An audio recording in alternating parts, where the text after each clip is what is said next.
Welcome, everyone, to Pablo's Parler. Hello to you all. I'm Pablo Ramirez, here to welcome you all to the third episode of Pablo's Parler. Now, today we'll be going a little out of our league, and you'll see what I mean in a moment, and then I'll ask you all the question of the week. So sit tight, try not to get wet, and enjoy the show.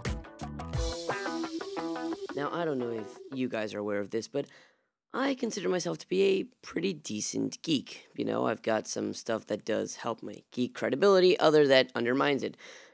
And so, like any sci-fi loving, special effects totem fan, I was flabbergasted when I first heard of the movie Avatar. And so, as I saw the movie and learned about how it was developed, James Cameron truly surprised me. Now, granted, many have described him as very difficult to work with and a bit of a perfectionist, but there's a small stunt he pulled off a little while ago which I still haven't gotten off my mind. See, for the last 8 years, the dude has been pulling all his resources together to get the best team of engineers, scientists, and other experts to help him design a submarine that could descend to the lowest point on the Earth, the Mariana Trench, where he could collect samples and help us understand our planet. I mean, the way that they put it, we know more about outer space, the moon, and other planets than we know about our own ocean. And by golly, he did it. He was there for 2 hours on his own, and the footage that he collected and the samples that he found are going to help us understand our planet even more. Now, first off, I gotta, tip my hat off to James Cameron for doing that, because you gotta admit, it's pretty awesome to go down there and do all this stuff, right? But I'm also happy about his accomplishment because it reminds me of a story.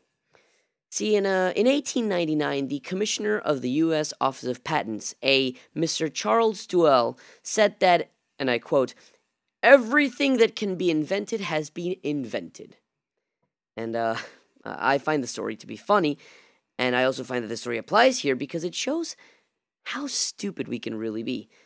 And I mean that in the sense that, we think many times that we're at a dead end, that we can do nothing more to further a theory. We can be so unimaginative sometimes. Then you get somebody like Jim Cameron, who decides that he's going to go to explore the Mariana Trench. I mean, sure, he had a bunch of money, which helped him big time in the whole development of this thing, but it's not just about that. It's about having imagination to start a project.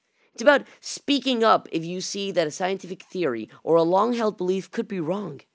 It's about doing something that seems impossible, but could be possible.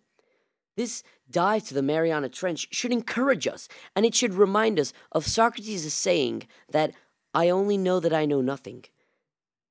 I mean, there's so much out there to be proven or disproven, to be invented, to be discovered, to be designed or thought of.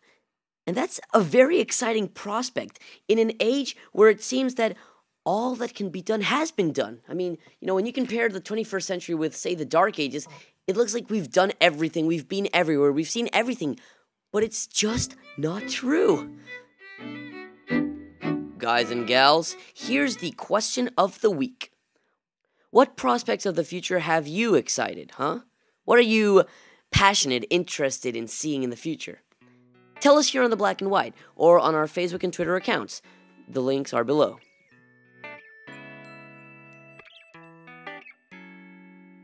Thank you for listening. I hope you will all consider how many options are in store for us, and you'll tell us about your reflections on that. Thanks again, guys and gals. My name is Pablo Ramirez. I thank you again for tuning into Pablo's Parler, and I hope you all have a fantastic week. Adieu.